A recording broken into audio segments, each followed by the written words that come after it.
जब सरकार प्रकट भय तो केवल ठाकुर जी को बधाई देने गोपियां भरनी आई। हमारे भूत भावन महादेव भी आए, शंकर जी भी आए। एक भी अवतार ऐसा नहीं है जिसमें राम जी अवतार हो चाहे कृष्ण अवतार हो, शंकर जी ना गए। शंकर जी भी आए। किसके साथ? काकभूषुंडी जी के साथ में। जहां पहुंचे भोले बाबा, जैसे ही पहुंचे द्वार पर आवाज लगाई, भिक्षाम देही सोई जसोदा मैया। हाथ में बढ़िया सामग्री लेकर के द्वार पर आई। अरे महाराज अच्छे पधारे, आपकी जय हो। महाराज मांगो, क्या चाहिए? भोले बाबा बोले, देवी जी हम मांगने वाले बाबा नहीं है, फिर हमको तो आपके लाला के दर्शन चाहिए, आपके बालक के दर्शन करने आए। जसोदा मैया ने नीचे से ऊपर तक देखा, हे भगवान कितने खतरनाक महत्व, बड़ी बड़ी डांडी, बड़ी बड़ी मूंछ, सांप लटका है। अरे महाराज हमारो लाला आपको मुंह देखेगे वो डर जाएगा, हम अपने छोरा को नहीं लाएंगे। भोले बाबा बोले, देखो देवी जी, माता जी, हम तो आपके छोरा के दर्शन करने ही पधारे हैं, और कोई उपाय नहीं है। यशोदा मैया बोली, महाराज कुछ भी हो जाए हम दर्शन तो नहीं देंगे, आप दान ले लो, हीरा ले लो, जवाहरात ले लो, मोती ले लो, हम तो कहते हैं एक आध गाँव ले लो, गैया ले लो, पर छोरा के दर्शन ना करवाएंगे। शंकर जी बोले, माता जी जानती नहीं हो महात्माओं की हट कितनी कठोर होती है, साधु हट कर ले तो गड़बड़ हो जाता है। यशोदा मैया हाथ जोड़ के बोली, सुनो बाबा जी, महात्माओं भर की हट खतरनाक नहीं होती, त्रिया हट भी खतरनाक होती है। नंद बाबा भीतर बैठे बैठे सब सुन रहे थे। भोले बाबा ने विचार करो, हे भगवान इस बार तो मैया बड़ी खतरनाक है, पिछली बार राम अवतार में तो बड़ी जुगत से चले गए, राम अवतार में भी शंकर जी को जुगत का प्रयोग करना। कौन सी जुगत? ज्योतिषी का भेष। राम अवतार में भगवान शंकर राम जी के दर्शन के लिए ज्योतिषी का भेष बनाते, और राम और कृष्ण अवतार की एक हम विचित्र स्थिति बताएं। राम अवतार में राम जी के दर्शन के लिए शंकर जी को रोना पड़ा, कृष्ण अवतार में शंकर जी के दर्शन के लिए भगवान कृष्ण को रोना पड़ा। राम अवतार में लंबी लाइन में शंकर जी लगे, काकभूषुंडी जी भी लगे, लंबी लाइन में जल्दी जल्दी चले जा रहे। दूर से ही देखा, भगवान ने भी देखा, शंकर जी ने भी देखा, ठीक से नजर नहीं मिला पाए, ठीक से देख नहीं पाए, आंखों से आंसू बहाते हुए सरजू जी के किनारे आ गए, रोने लगे। सरजू जी के किनारे बैठकर रोने लगे, आंखों में आंसू आ गए। हे सरकार, आपके दर्शन ना हो तो क्या काम का आपका होता, हम तो आपके बिना रह नहीं पाए। तो काकभूषुंडी जी ने एक उपाय बताया, रो मत, एक काम करो। बोले क्या? ज्योतिषी बन जाओ। आप तो सब जानते हो, ज्योतिषी का भेष बनाओ, चमत्कार का महिमा फैलेगी। सोई अपन को जो है दशरथ भवन में बुलाया जाएगा, दशरथ महाराज जी बुलाएंगे, पक्का है। अब भोले बाबा जैसा कोई ज्योतिषी हो, आप मन में विचार करो, जो तीनों लोगों की जानते। कोई आदमी स्नान करने जा रहा, सोई को बुला लेते थे, क्यों भाई तुम्हारे पिताजी का अमुक नाम है? हाँ महाराज। अच्छा तो तुम्हारे दादाजी का ये नाम? अरे महाराज आप तो बहुत जानते हो। धीरे धीरे पूरी अयोध्या में हल्ला हो गया। एक ज्योतिषी नंबर 1 तो है, बहुत ज्ञानी, जो कहता वो सत्य निकलता। माता कौशल्या को पता लगा कोई ज्योतिषी है, कोई आचार है, बड़ा विद्वान है। माता कौशल्या ने भी खबर दी कि हमारे बालक की हस्तरेखा देखने पधारो। जहां बुलावा आया फिर आंखों से आंसू छलक गए। सरकार ने बुला लिया। भगवान शंकर दशरथ भवन के नजदीक आए, महल में प्रवेश होने लगे। द्वारपालों ने कहा कि आप 2 लोग हो, ज्योतिषी कौन है? शंकर जी बोले हम। बोले केवल आप ही जा पाओगे, दूसरे वाले नहीं। काकभूषुंडी जी बोले देख लो गुरु जी हम छूट रहे। शंकर जी बोले कोई बात नहीं, इंतजार। काकभूषुंडी जी कान में बोले नहीं नहीं इंतजार नहीं, दर्शन तो होंगे तो साथ में होंगे, नहीं तो हम पोल खोल। क्या पोल खोलो? हम बता देंगे कि ये ज्योतिषी नहीं है, ये तो शंकर जी है। बोले नहीं नहीं अब कोई उपाय करते हैं, यहाँ तक आ गए तो अंदर भी जाने मिलेगा। द्वारपालों से भगवान शंकर बोले सुनो, हम तो मस्तक रेखा देखकर जानते हैं, हस्तरेखा देखकर जानते हैं, लेकिन ये जो हमारा चेला है ये पैर की रेखा देखकर जानता है। तो आप पूछ के आओ कि पैर की रेखा दिखवानी है या नहीं। तो माता कौशल्या के पास में द्वारपाल आया, बोले ज्योतिषी 2 है, एक मस्तक रेखा देख के जानता है, एक पैर की रेखा देख के जानता है। मस्तक वाले भर को बुलाएं या पैर वाले भर को बुलाएं? कौशल्या माता बोली दोनों को बुला क्या चाहे। दोनों अंदर आए और जैसे ही राम जी को हाथ गोद में लिया, राम जी बोले, रघुनाथ जी बोले कैसे हो? बोले बाबा बोले ठीक है। आंखों में फिर आंसू बह गए, हराए।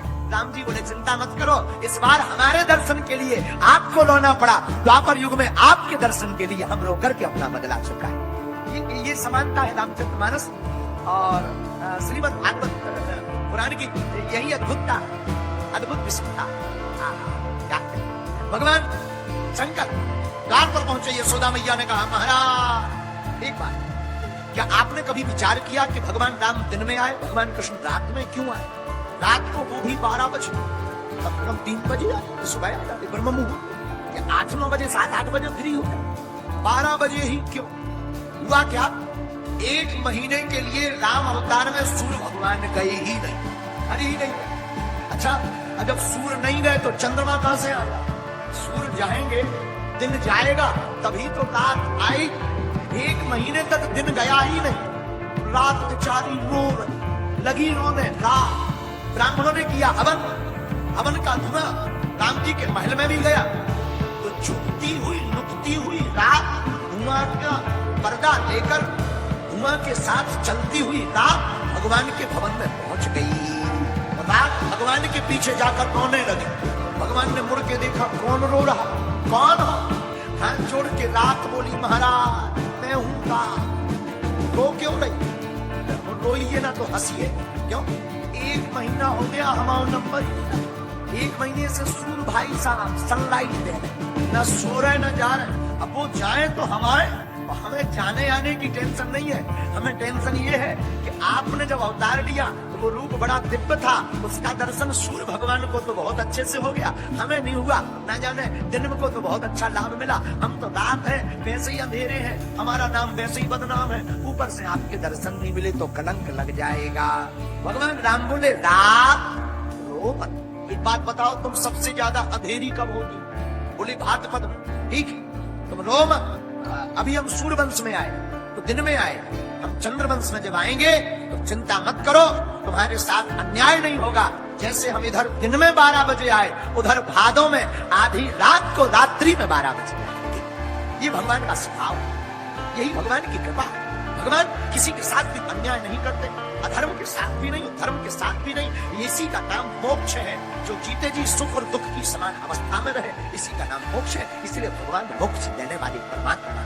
ये कितने भी वचन पूरे निभा ले ठाकुर जी, वचन पूरे निभा रहे राम अवतार। अच्छा, राम अवतार का एक और भगवान कृष्ण ने वचन निभाया। क्या? मिथिला में जब भगवान पहुंचे, मिथिला में राम जी के रूप को देख करके मिथिला की रानियां मोहित हो गई, प्रसन्नचित हो गई, गदगदता में भर गई, आनंद का पारावार नहीं रहा, प्रेम उमड़ पड़ा, भाव उमड़ पड़ा। तो मिथिला की रानियां राम के रूप को देख करके, निहार करके रानियां कहती हैं, दास हमें ये स्वीकार करते हैं, बड़ी कृपा। भगवान ने कहा, अभी तो नहीं कर सकते। बोले क्यों? बोले अभी तो हमारे एक ही विवाह होगा, लेकिन तुम लोगों का मनोरथ व्यर्थ नहीं जाएगा। जब हम द्वापर युग में कृष्ण बनकर आएंगे तब हमारे अनेक विवाह होंगे, तब तुम सब हमारी रानियां बन सकेंगे। यही भगवान कृष्ण ने काम किया। द्वार पर शंकर जी पहुंचे, आवाज लगाई, यशोदा मैया आई, महाराज हम आपको अपने छोड़ा के दर्शन नहीं करवाएंगे। क्यों? आपका विकट भेष, हमारा छोड़ा डर जाएगा। माता जी, साधु हट खतरनाक होती है, महाराज प्रिया हट उससे ज्यादा खतरनाक। माता जी सुनो, आप अपने छोरा का दर्शन अभी नहीं कराओगे, आज नहीं तो कल छोरा बड़ा तो होगा, बाहर निकलेगा, तब हम दर्शन कर लेंगे। यशोदा मैया भी कम नहीं, बोली महाराज सुनो, हमारे यहाँ 1-2 दरवाजे नहीं है, ऐसे 999 दरवाजे हैं, आप यहाँ समाधि लगाई रहना, हम ये कभी दरवाजा खोलेंगे ही नहीं। भोले बाबा गोकुल में आकर बैठ गए, सोचने लगे, भगवान ने कहा तो था कि अगली बार हम ऋण चुकाएंगे, देखते हैं ऋण चुकाते या नहीं। ध्यान करने लगे, भगवान तो कर्जा किसी का रखते नहीं, भगवान ने कर्जा तो सबका चुकाया। इधर भगवान कन्हैया रोने लगे, माता यशोदा चौंक गई कि न जाने क्या हो गया है, हमारा बालक रो क्यों रहा है। माता जी ज्यों चुप करावे सोई भगवान बोली हम बड़ा। माताओं की तो आदत होती है, तो माता जी ने, अरे लाला का है गो, अरे लाला का है गो, अरे लाला का है गो, चुप है जाओ, चुप है जाओ। तो जहां मैया है सो करे, सोई भगवान बोली हम तेज खोल दे। अब सब हैरान, हे भगवान का है गो, हे भगवान।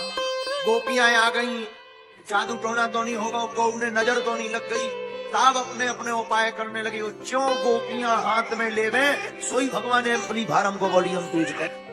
अब बड़ी आपत, ठाकुर जी चुप ही ना हो गए। एक बूढ़ी गोपी बोली, यशोदा एक बात बताओ, कोई आया तो नहीं था घर? भैया यशोदा बोली, और तो कोई नहीं, एक बाबा जी आए। बाबा जी थे, लंबी लंबी दाढ़ी, बड़े बड़े जटा, सांप भी लटका। अच्छा, कुछ कहा उन्होंने? हाँ, कह रहे थे दर्शन करवा दो, नहीं करवाओगे तो हम नहीं जाएंगे। तो बूढ़ी गोपी बोली हमें लगा तो उसी बाबा ने जादू टोना कर दिया है। भगवान कृष्ण रो भी रहे और मन ही मन हंस भी रहे कि हम दुनिया भर के जादू टोना हटाए, हम पर भी कोई जादू टोना कर जाएगा क्या। लेकिन भगवान लीला कर रहे हैं, और जोर से लगे जादू टोना को नाम सुन के, और जोर से किलका दिया। सोई गोपियां समझ गई हैं जादू टोना को नाम लो, वॉल्यूम बढ़ लो, इतना ही लफड़ा। ढूंढो ढूंढो महात्मा जी को बुला। ब्रज में ढूंढा गया, गोकुल में एक वृक्ष के नीचे भगवान शंकर बैठे हुए थे। गोपी गई, महाराज आपको हमारी मैया ने बुलाया है, यशोदा रानी ने। बोले बाबा बोले हम किसी के घर नहीं जाते। तब काकभूषुंडी जी ने कान में कहा उसी घर से बोलो वो आया जहाँ सरकार है। अच्छा अच्छा चलो चलो, हाँ हाँ गोपी ठीक है चलो चलो। शंकर जी आए, भगवान पहले रो रहे थे, लेकिन भोले बाबा को देखकर जैसे ही भोले बाबा गए, क्या हुआ मैया? महाराज जब से आप गए हो हमारा बालक रो रहा है, लाओ हमारे हाथ। तो जहाँ ठाकुर जी भोले बाबा के हाथ में आए, सोई ठाकुर जी ने रोना बंद कर दिया। भगवान शंकर जी बोले आपको रोना पड़ा। ठाकुर जी बोले पिछली बार आप रोए थे, इस बार हम रो लिए, हिसाब बराबर।